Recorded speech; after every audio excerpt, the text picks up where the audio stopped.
Good evening, Jeopardy fans, and we are live once again here on hashtag Jeopardy Live Panel, presented by thejeopardyfan.com. Once again, and as always, I am Andy Saunders. I will be moderating tonight's discussion. We've got a pair of brand new hashtag Jeopardy Live Panel panelists this evening. One of them you probably recently saw on your television. One of them did not. You have not. So let me do some quick introductions of our panel tonight. First up, he won on Friday's game over $25,000. Congratulations to Ben Raphel on your recent victory. Thank you. I had to make reference to the. I know I'm apparently notorious now for my crazy buzzer clicking, so had to make reference because this is how I this is how I studied for the game. Was I would watch old episodes and use the pen that you got at the audition, and when Alex was buzzing in like this, they did an answer form. So that's how I learned how to play it. I was taught you try to buzz in as much as you can. So that's what I did. Oh yeah, that makes perfect sense. And for those of you who don't know as well, the contestant coordinators, they tell you to buzz in as much as you can because the lockout period, if you're too early, is only a quarter of a second, and so by the time your first attempt may not get in, but your second or third, there's still a chance. So keep going until they call on someone. And our second panelist this evening, a newcomer to hashtag Jeopardy Live Panel. Welcome to Andrew Thomas. Thanks for joining us, Andrew.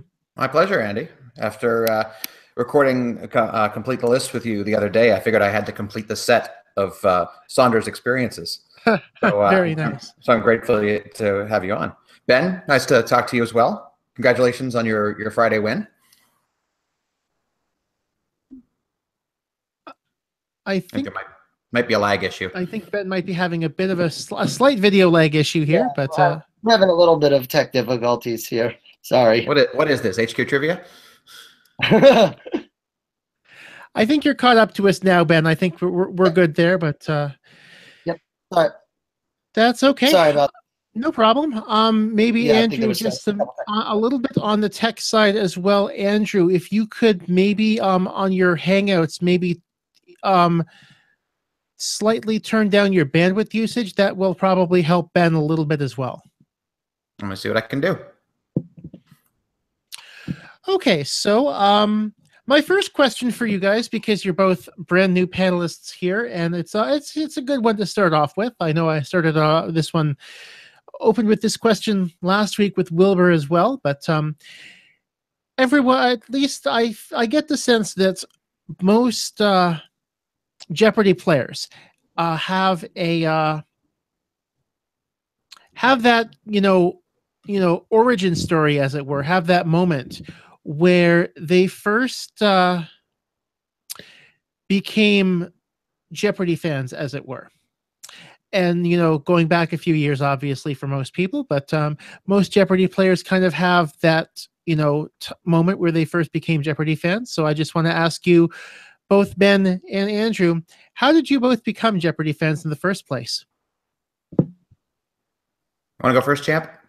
Yeah, I'll go for it. I've been watching the show since I was a little kid, really. My grandfather was always a big game show fan.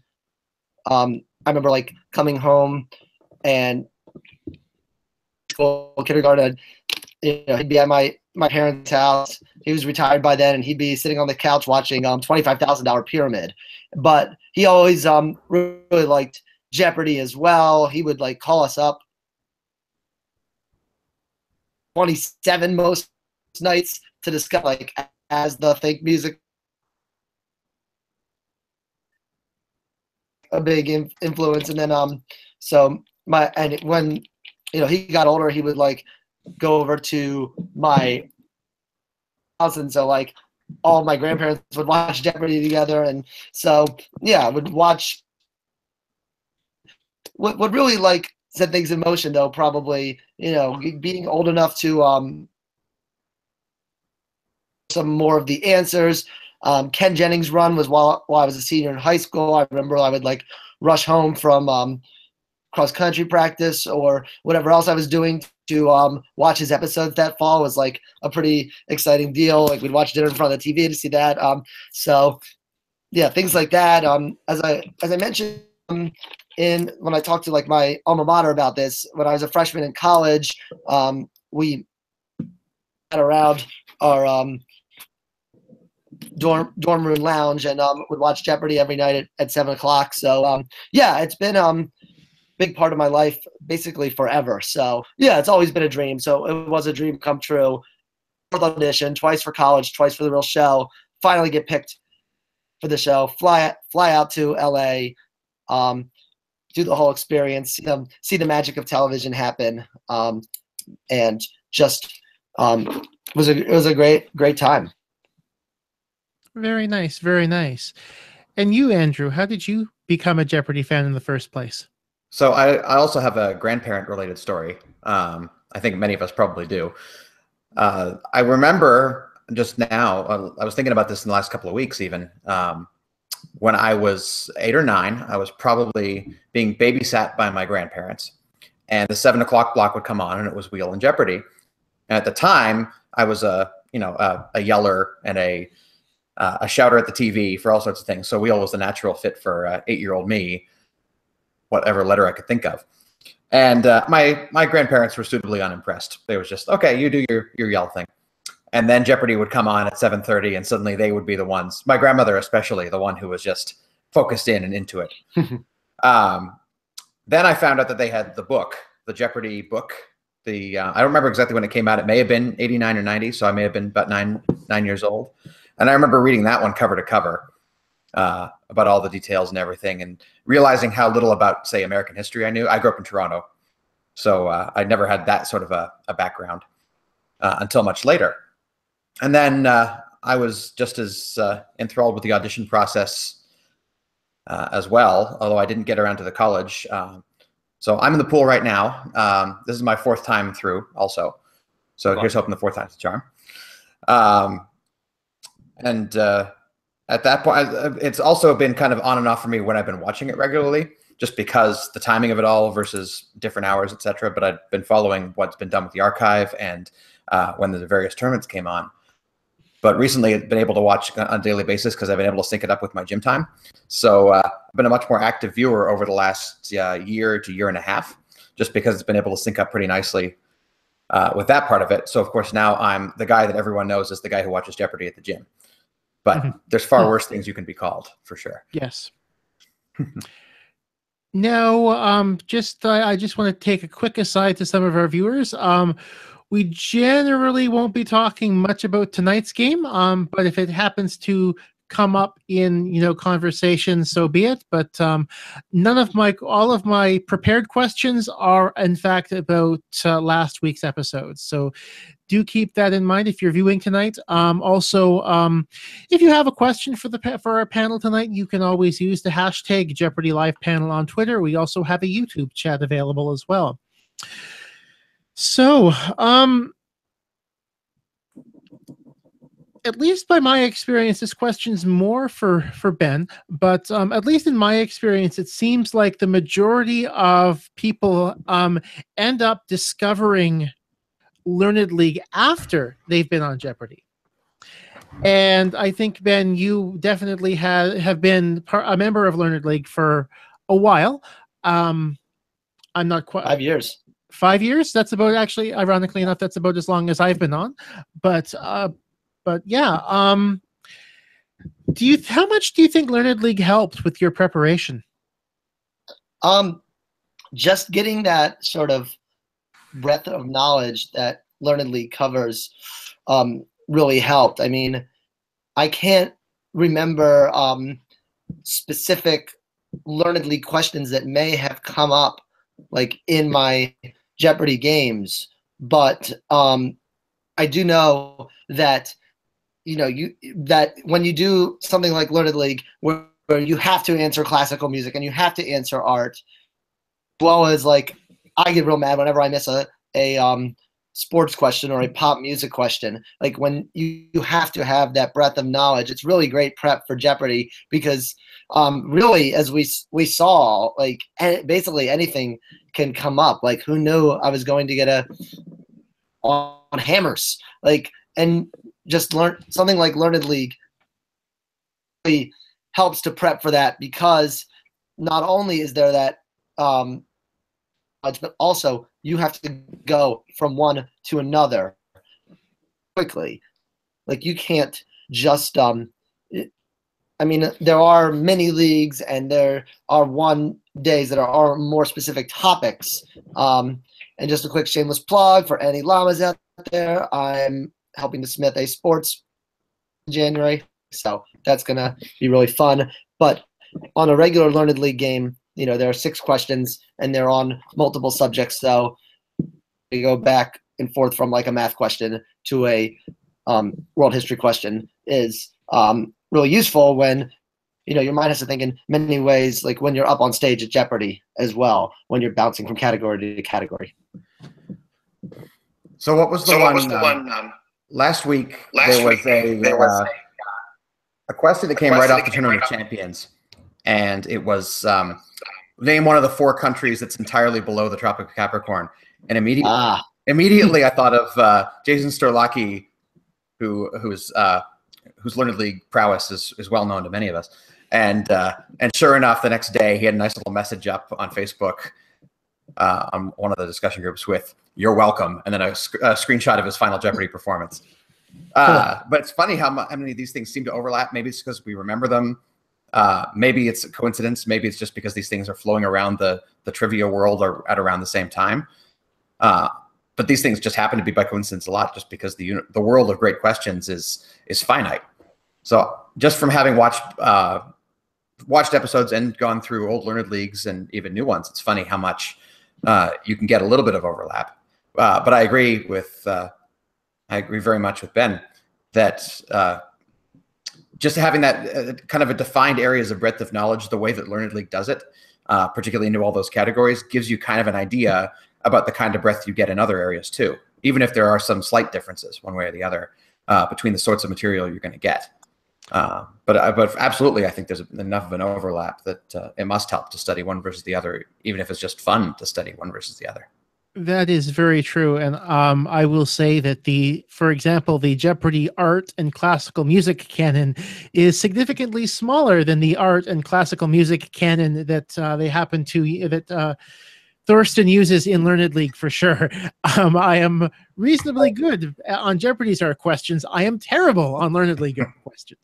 But, yeah, I will say, like, I did remember some of those. We said we weren't going to go into tonight's game, but there was a round on 20th century art. I got beat into all the questions, but I did know quite a few of them, even though art was not my strong point, just because of things that had come up on Learned League. Mm-hmm, absolutely. I got them from the 4th podium for the same reason. Yeah. It was it's like, oh yeah, I know that one. It's Pavlov here for this artist. Yeah, absolutely. Yeah. So moving on a little bit, how was it watching Kyle do his, win 4 straight games from the audience and then thinking, oh, great, I have to play him now? Yeah. Funny story is that Kyle and I were in the same Nashville. Wow. Back in May. So we had met previously. It was pretty impressive to see him 4 games as I played the 5th game of the day when we taped out in LA. And he had this very quiet confidence about himself. And, he was good at he knew science and geography. I'm not as strong on science, but I am strong on geography. So I knew if I could get a few geography questions from him if they came up to win, and I did. I got a daily double on the second clue, which was kind of crazy, and I don't know how many times that's happened before. But he did. But he did was winning a lot. But then at the same time, it was his his 5th game of the day, and I was exhausted just playing one game, so I don't know how much fatigue had a role in it. Obviously not having experienced it myself, but having heard the experience of many others, it is exhausting to get to that 5th game, and it's very difficult to actually run through a taping day. And it's the list of people who've done it in the past few years, it's like there aren't it maybe happens like only a couple times a season where somebody will actually be able to make it through all 5. The run will be split over a weekend sort of deal. But Andy, one of us should run the numbers on whether or not there's a streak extension on a Friday versus a Tuesday for a 5-gamer. Well, it's something about a year ago, I actually picked out the full list of people who'd run through a taping day since 2004, but or at least ran through a taping day since Sky's the Limit happened, I should say. Right, since it became an issue. Yeah. Right. But you could do it before, like if your debut was on a Monday, for example. But right. My next question a little bit. Was there a day that you would rather have made your debut on other than the Friday, Ben? That Monday game, the first day of the week, when Lisa was still champ, there was a category about NFL players that they didn't even get to all of them, and they missed a couple of them, and it was just like sort of painful to watch from the audience, like, oh God, I know all these.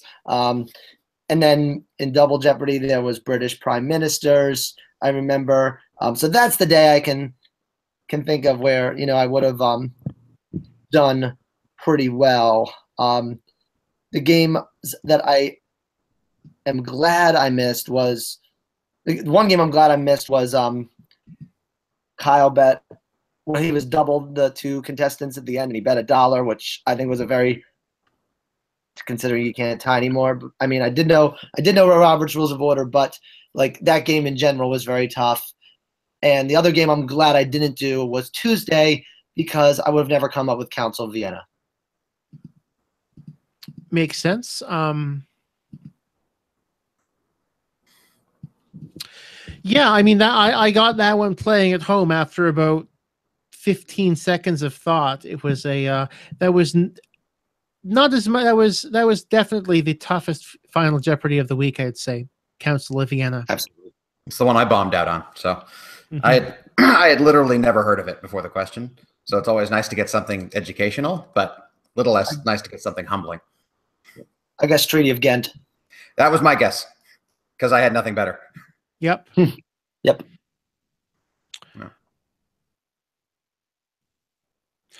By the way, to answer your question as to how many, how often, the first or the Daily Double comes out that early, like the second clue or so. The first or second clue in the past 10 or so seasons, or at least I should say since 2004, which is 13 seasons, happens on average about 4 times a season. Wow. Okay. So about 1 in 50? Yeah, about 1 in 50. I'm showing 40. My data is showing it got about 2,400 games in it at this point, and it's happened 49 times for either the first or the second clue. Yeah. Of the Jeopardy round. I was really shocked it came that early, but it did allow me to do something that is pretty fun and otherwise not really get an opportunity to do is to bet more than what you actually have. Make sure you don't say true Daily Double, because Alex will give you the dirty look. That's right.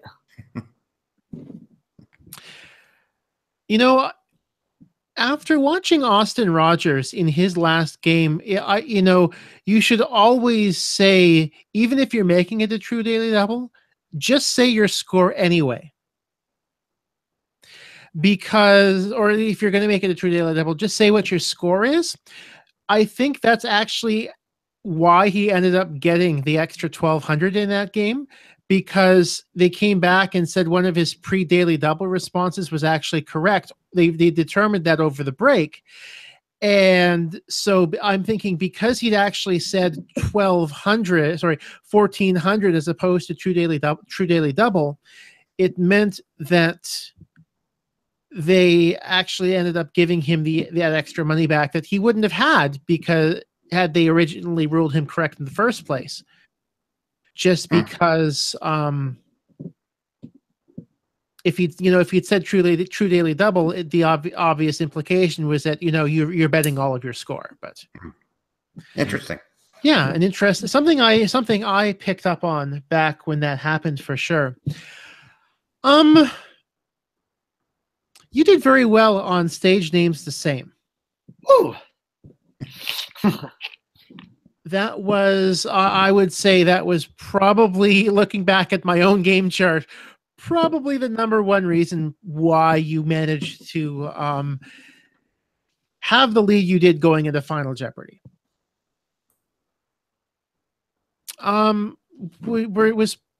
Did pop culture feel like it was a strength for you going in?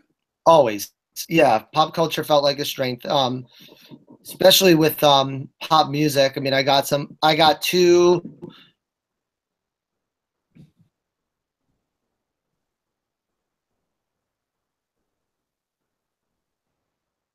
body like about that stage made same was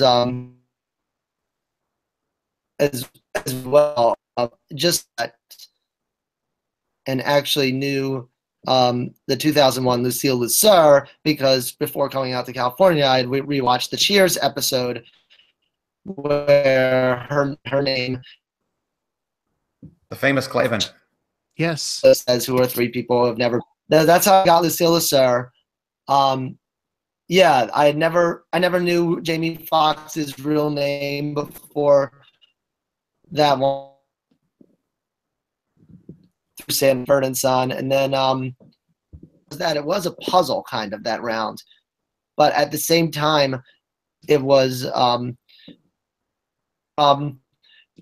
were enough clues in it that you could figure it out. I really enjoyed that round. It was a round that on it, and if you had show and that's like, oh, do you think you're good at like pseudonyms? I wouldn't have like thought of it as my like forte, but for some reason I on a roll there, and it was fun. You looked like you were having fun during that category for sure. Though I definitely, I'm guessing that most people are having fun when Alex keeps calling on them and you keep giving answers or questions.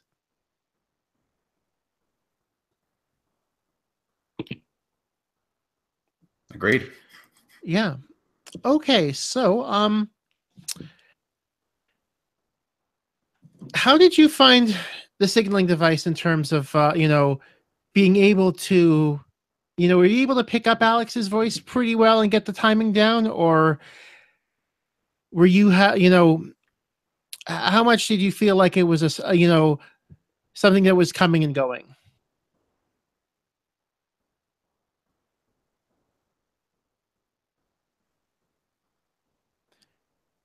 Ben, are you hearing my questions? Or are you just having some internet issues again? Oh, I heard you just there with the internet issues.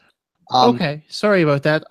The buzzer, the signaling device. Yeah, I definitely was having. I was, though. They tell you to look at the lights.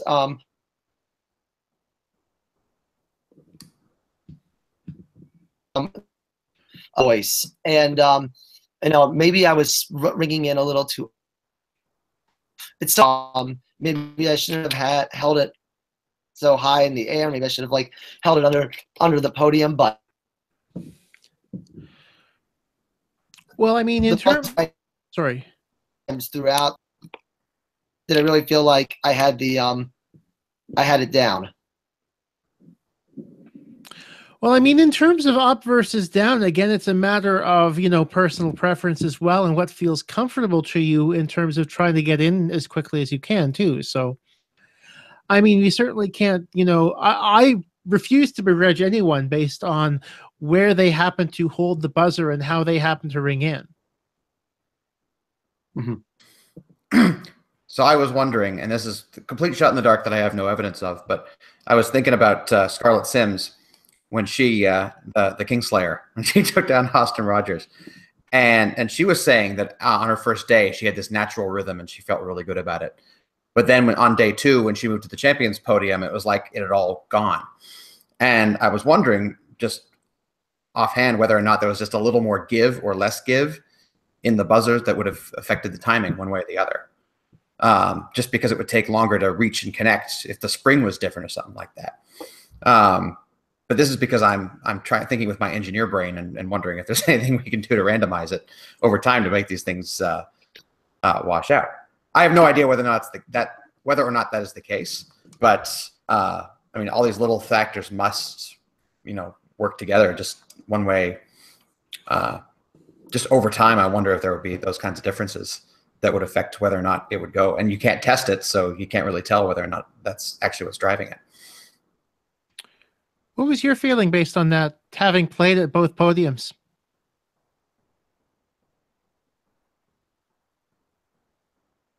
Any thoughts on that, Ben? Sorry, can you repeat that? So I was saying, did you feel like there was a difference between the device at your challenger podium and your champion podium?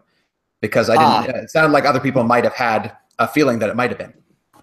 I mean, I just thought not. I was struggling. Felt like I was struggling with it at both podiums. I didn't really feel a difference between either one. I just felt that my opponents today, LaKedra and Charlie, were both very smooth with the buzzer and like very, very quick with it. So, or maybe, yeah, I'm not sure what exactly. I don't think it was based on. Okay. That's fair for sure. So switching gears a little bit, one question I like to ask of everyone who at least makes it through the Thursday here on panel. You obviously got the opportunity to have lunch on Sony's dime at the commissary. So my question for you is, what did you have for lunch?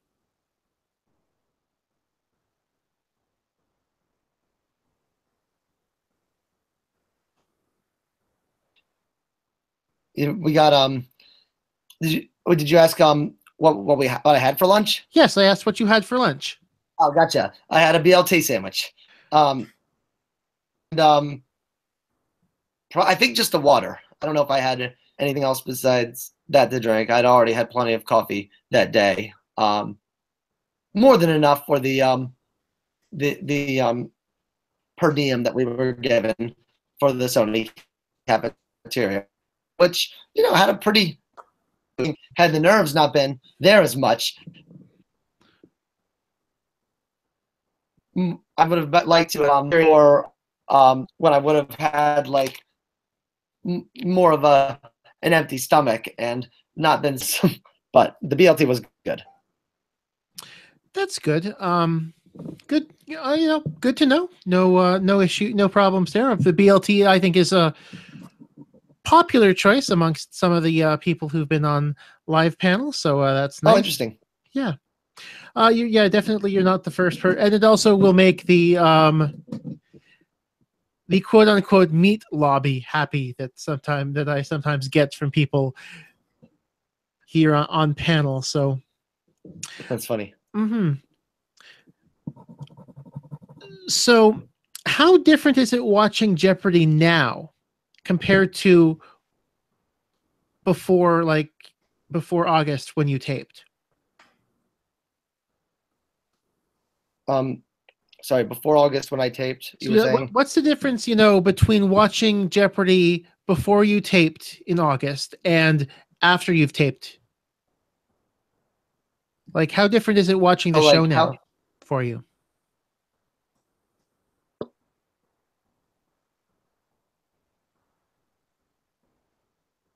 Oh, I see. Yeah, it's a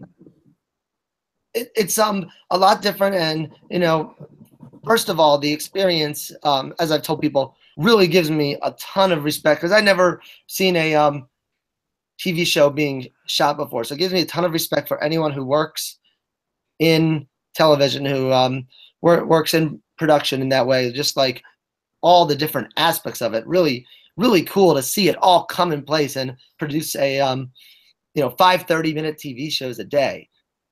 So neat to see all the different moving parts of it and see what everyone does and how many people are involved and how and coordinators. I can't say enough about what the job they did to make us feel comfortable and at home there. Which leads me to, like, when I watch it now, it's like, okay, yeah, I can understand why this person might have been, or why why this person may have said something, or why this person may have bet this much on a daily double, sort of more so than when I previously watching this show. So you do being behind the podium really gives you like a feeling of, oh yeah, this is why they made this move.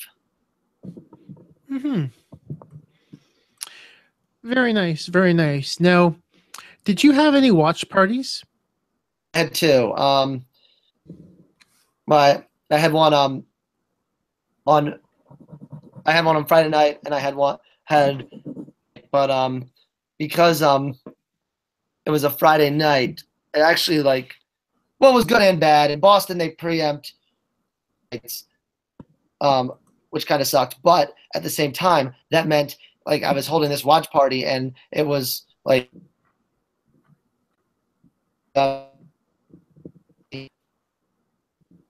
watch party. So cool. This is in the area where it's going to be played. So I got to really build it up like that. And I watched it at a bar right near Fenway Park. I had about 35, 40 people. So it was really a nice crowd. I had my parents had a watch party in Vermont, and I had some friends who had a watch party in Washington, D.C. I was getting, like, various pictures of friends having watch parties, like, in different places, and pictures of their kids cheering for me, which was kind of cool. So yeah, I because it's like a once in a lifetime opportunity, I decided, might as well, like, gather some people together, really make this a big deal. To have a Absolutely, yeah, for sure. That's a it's really kind of good idea too. And I always like it when I hear people, bringing together lots of, their friends together for the watch party, even if they don't do well. I think that's something that I think more contestants definitely should try to experience. Oh yeah, for sure. I mean, it's just, even if it doesn't go the way you want, it's still everyone's going to be cheering for you no matter what. It's like, and everyone knows, like, what a big deal this is. I think it's like 400 people get on this show every year. So it's like, it's a very, like, special opportunity, and it's for the people who get on the show, for most of them, it has been a lifelong dream, and they do watch the show. So, and when you say Jeopardy, it is like such a, cultural institution at this point, with the music and with Alex Trebek and with the what is and who is. Like, it's just like when you mention that, everyone's like, oh, sweet, that's awesome. Like, and they can, like, think of maybe watching it with their grandparents, or like I did. So just to have that is pretty cool. Absolutely, for sure. Very nice. Yeah. So did Alex talk about what you thought he'd talk about in your two interviews? Yes. Yeah, down to these two and one other from the sheet I brought in. So yeah, I thought the blind date story was a fun one. And actually the I think there's going to be something, like, follow up about me in the Globe tomorrow and sort of referencing that blind date story, which is pretty cool. And yeah, the Billy Joel talent show thing is just kind of like a fun like idea my friend and I one day when we were like hanging out, and I just thought and it turned out so well, and everyone else at this talent show was very serious, and we were just like went up on stage and played a Billy Joel song. So it's just like something fun to talk about. Very nice. Yeah. So how weird was it when you got to, because I'm thinking, obviously being a bit of a Jeopardy fan, you were probably very used to seeing the three contestants after the game go to the middle of the stage with Alex. So how weird was it to get to Culver City to tape and then realize, wait a second, they're not bringing people out to the middle of the stage anymore. They're just having Alex come over to you behind the podiums. To me, it didn't make a huge difference to me. It was like, regardless, it was cool to just speak with Alex after the episode and, have him shake my hand, which was awesome. And just to have him congratulate me on the game was really cool. So, it didn't really matter to me whether that was behind the podium or not. It was, there was a big change, but it didn't feel like a huge difference. Did they sort of explain any sort of reason why they decided to go that route? Oh God, from what I remember, it was really just like something new for the season that they were implementing. I don't know if there was a real explanation given. I mean, Maggie definitely like said a lot to us, so it's hard to remember like every single word, and there was like a lot of nerves built up, and to me all I took away from that was, okay, stay behind podium, Trebek comes to you. And like if there was a reason for it, I don't necessarily remember that, so I just know it was something new they were implementing for season 34. Okay. If anything, it just shows off the awesomeness of the raising and lowering barriers, because now it feels like you're all together. Very true for sure. Were there any tape stoppages that you remember during last week's games? Yes. Actually, when Kyle got that daily double, at the very end of the Double Jeopardy, for about 3 or 4 minutes, and I was at that point, I had a little bit of a lead. I was sort of worried this tape stoppage. Kyle may decide to make a bigger bet than he was originally planning on. Like, okay, stop tape. And I thought like, oh, could this have been about when I said oil reserves instead of oil reservoirs? And I think I asked Maggie or someone else or Glenn that, and it turns out that yes, that's what it was about, and that no, I was not going to get credit. But when we came back to taping, luckily for me, Kyle stuck with his $2,000 wager, and which meant that I still had a $3,000 lead going into Final Jeopardy. I mean, it ended up being, his wager there ended up being a bit of a moot point over the fact that you got Final Jeopardy and he didn't. Right. Were you at all worried about the spelling of Mariska Hargitay? No. I knew that one. I was I didn't think that was going to be an issue. I actually wasn't sure even at first if I was answer. She was the first name that came to mind. I waited on it for about 10-15 seconds. Tried to think of some others. The only other possibility I could even think of was Juliana Margulis, and I didn't think her show had been on as long. So I, it's just like, all right, go big or go home. Wrote Hargitay, and the rest was history. Mm-hmm. Seconding Andy, when I saw the clue in the morning off the New York Times and then off the Jeopardy fan, the first thing I thought was, oh God, some poor sap is going to put Hargitay again, just like happened on the show a couple of months ago, but not in final. So I was glad that that didn't happen to anyone. Yeah, I was also, much like Andrew, I was also a touch worried about a uh, a spelling controversy to finish the week last week. So what else did you do when you went out to Culver City to tape? I went out Saturday night.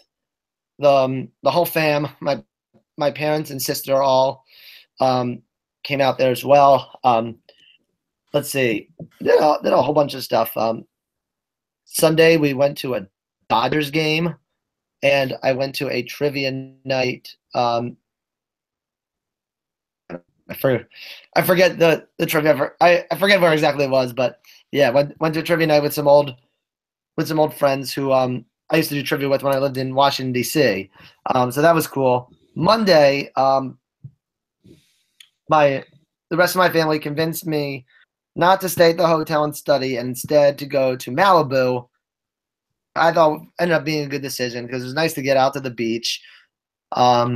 We saw an HBO show that they could not tell me what it was being filmed at the time at a Malibu, but still that was kind of fun. High school friend who was on Jeopardy, met up with him, drank that night, and then went back to the hotel fairly early. And then Tuesday and Wednesday I taped, obviously, and then on Wednesday after the taping, so we went to Santa Monica, went on the beach there, went to the arcade on the boardwalk, which was pretty fun. Oh yeah, and then Tuesday night to celebrate the victory, we went to had an awesome meal in Koreatown, and then Wednesday night I did the infamous O'Brien's Pub Trivia, which is hosted by Warren Usui, I think it was that week. I don't know if that's how his name is pronounced, but yeah, That sounds Warren. about right. Yeah. Yeah. Which was pretty cool.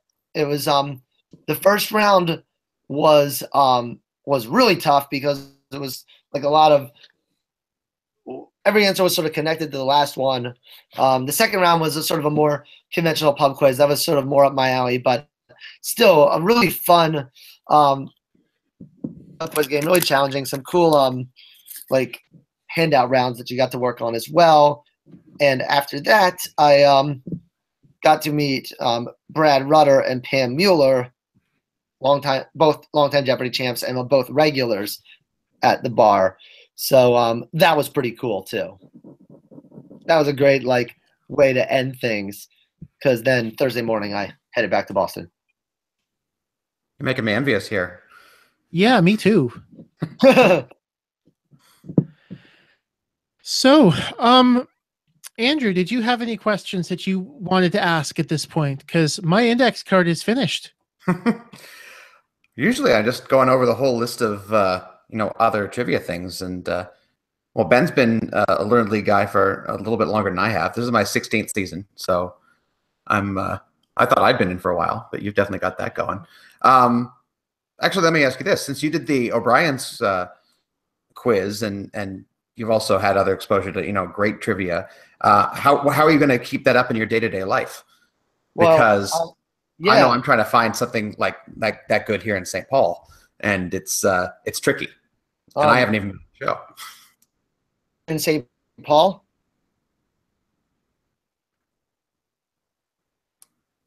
Sorry, you said you're in St. He's in St. Paul, Minnesota. Okay, yeah, then they probably have Geeks Who Drink there. A Geeks Who Drink pub trivia quiz every Tuesday night here in Boston, and I've been hosting with Geeks Who Drink for about 1.5 years now to get a little extra income, and I really like the format of their trivia. It's 8 rounds, always a music round, always another visual round, always another audio round, always a general knowledge round, and then some of the other rounds that they make up for questions are cool as well. And I'll shameless plug Geeks Who Drink as well, because they doing a big trivia competition every year. It's like the Super Bowl trivia. It's Geek Bowl, and it's in February, and it's in my home city of Boston. If people want to come out to Boston President's Day weekend, I'm in meet some other as well. Yeah, and I think there are a lot of various Jeopardy alumni who do make it out to Geek Bowl every year, regardless of where it they end up finding that wherever the tournament ends up being. So that should be certainly at least I know I am at least contemplating making that trip to Geek Bowl this year. We'll see if that ends up panning out, but I'm at least considering it. So I want to make it. I don't know if my work schedule is going to allow it. But I know but this is like I went to Tacona this past August, and I plan to go again to that. So oh yeah, get out to that. I thought about the we do a Quizmaster convention every in the fall. Okay. I knew I wasn't going to be able to make it, but do need to get out to the Twin Cities at some point, mainly to visit. well, you make it. Let's team up. I think we'll do it. All right. I think we'll do okay. There's a couple of fun games that I go to regularly, including I guess it's a plug, even if I don't know how many people are going to be in the Twin Cities, but one way or the other, there's a Wednesday night game that I go to fairly regularly at a place called Merlin's Rest, and the host Bill has been hosting his own style of game for 20 years. And it's the only game that I've ever been to where no amplification is used, except for what the host brings himself. He's almost town crier like, and everybody has to be quiet when he speaks, which is definitely a perk for the ego of the man who's doing the speaking. But he runs the charming part about that game is it's got people who've been going to it for 20 years, even when it wasn't in the same bar, and the chains are great. I'm a big Geeks Who Drink fan, and there's another one around here that's hits a lot of bars called Trivia Mafia. But there's something about the charm of the originalists with the true British style that I find utterly charming, and at the same time a little bit terrifying, but only in the good way. Mm-hmm. So, was there anything you thought I would bring up tonight but didn't, Ben? Not that I can think of. In terms of the game itself, I'm felt like the one I was on, both Kyle and Laura were, and I thought we played a really really fun. Everyone brings their really on television, and I know was real into it. I think most of them, I think, had an idea out, but I think they obviously were all happy with it. But I assume 9601 was only wager for, right? Or were there any other directions I could have gone? I guess that was one question I sort of had. I'm pretty sure that 9601 is your direction. Yeah, I think that in that position, I thought Kyle underbet, and I also thought Laura overbet. But 9601 and for you and 6601 for Kyle were what should have happened. Of course, if you both get it wrong, you both end up tied, and all Laura has to do is just make sure she doesn't, fall beneath that, as it were. And I thought that, but yeah, there's no real There's no real reason for you to bet anything other than 9601. Okay, that's what I thought. Yeah. Because I've looked at some of the archives and it's or like with similar, but maybe that's because it's like a larger or smaller amount. So yeah, I was just curious about that. Well, I think also just because you were in the evenly spaced scores deal. Ew. That's kind of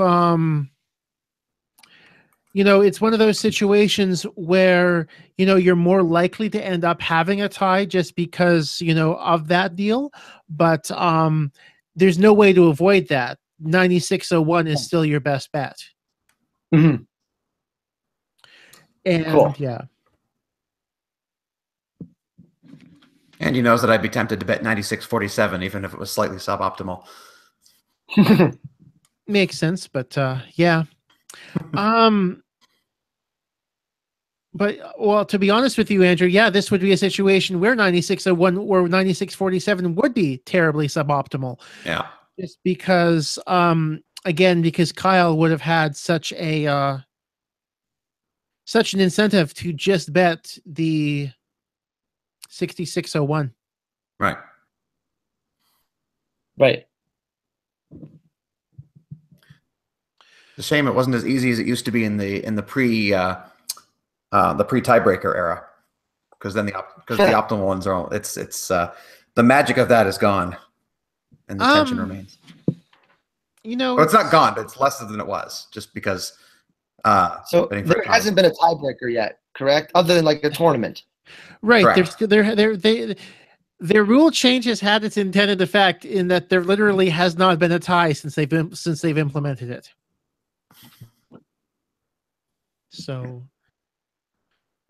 which makes it very interesting to try to explain to people still after 3 years who are still absolutely incredulous that they have changed this rule.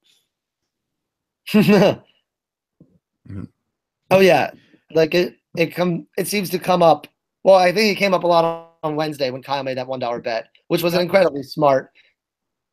Well, either $1 or you bet all but $1. I think those are the two plays there, depending on how confident you feel.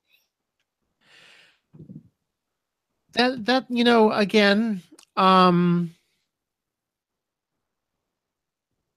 I think this is one where it's probably best that you just bet the dollar just in case. But I know that people have brought up the thought of betting more than $1, and it's interesting because even in that situation, there are a lot of trailers who somehow over the years have failed to recognize that they are in fact in a situation where they have exactly half of the leader's score and they have still bet some random number in Final Jeopardy that is not all of their score. So from that perspective, it's still, at least from my idea, just bet the dollar. It's always good to have the more money you have at the end, the better. Right. So the less you're risking, the less you have to risk, the generally the better off you're going to be. And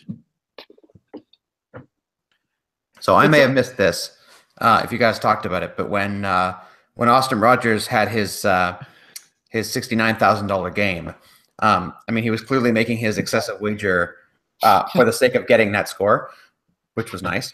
But but at the same time, I was wondering, would he have even gone for the aggressive option while still being the safer one, given the math there, just because he'd already won a few games? And what's the difference at that point against his competitor doing the rational thing and not betting to cover? I don't know if there was any explanation other than I just thought it was a fun wager. I didn't hear any. I certainly haven't spoken to Austin about that wager. Mm-hmm. I presume he always liked to say that he just pulled random numbers out of thin air. Yeah. We'll see if I'm still skeptical of that because in his second game, he certainly made what I thought was a perfect wager to the number on a daily double, and he claimed that was just a random number out of thin air. I still think he was pulling my leg because, you don't throw 5,700, a number like 5,700 out of thin air. It could be a Heinz ketchup fan. I guess, but... Or a Manchurian Candidate fan. But no, I'm with you. Right, yeah. But you don't even... Because Jeopardy doesn't have the odd number, like, odd $100 anymore. It's like just betting even like, a multiple... like a 500, like 3,500 or 4,500 on a daily double, like it didn't even like cross my mind. I was so like in the zone of like all of the questions. The hundreds number was in the evens. So, and I think there are people out there on the internet who oh, are there ever? Those are some of the more tame people on the internet who believe you should only wager in multiples of $200. But yeah. So, is there anything else either of you would like to say before we finish up for the evening? Unblock me on Twitter, Arthur Chu. I don't know how or why I'm blocked. We both went to the same college, but Arthur Chu has blocked me on Twitter, and I have no reason why. Arthur Chu has managed to block a significant number of people on Twitter. Oh, I might be. Yeah, I might just have been like. Apparently, there are block lists. Who knew? They're certainly not. I mean, back many years ago, block lists were significantly more of a prevalent thing, but I certainly haven't personally heard of one being used in a few years, but I could be wrong. But so if you're out there, Arthur, block your fellow Swati. Well, the only thing I have to say is I hope that that both Andy and I, who are poolies at the moment, can come back on here in your position, Ben. And I hope so too. Yeah, it's just like such a cool opportunity and just a really fun, really fun experience, and to tell people for years and years. Oh, I really absolutely. hope everyone gets the opportunity to do it. Yeah.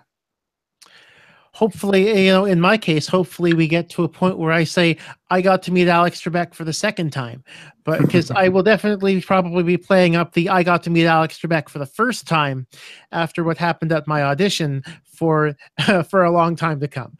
So. Oh, he came to an audition. Yeah, he's actually gone to a couple of auditions recently. He came to Toronto, and then last week he ended up in Houston.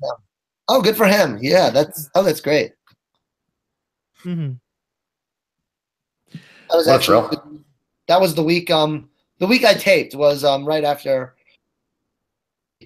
it had hit in Houston. So I know there were we didn't have any contestants that week from Houston, but I know it was on like a lot of people's minds and came up quite a bit during the taping. Mm-hmm.